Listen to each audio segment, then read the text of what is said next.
Good afternoon viewers. तो आज गोटे इम्पोर्टाट कथा आपको कहबी। तो 1 सेकेंड शुणु।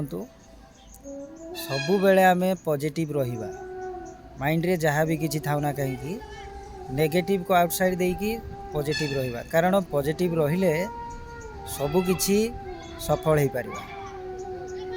देन पॉजिटिव रहिले सफल हवा सहित आमे आगो को बढ़ी पारिबा।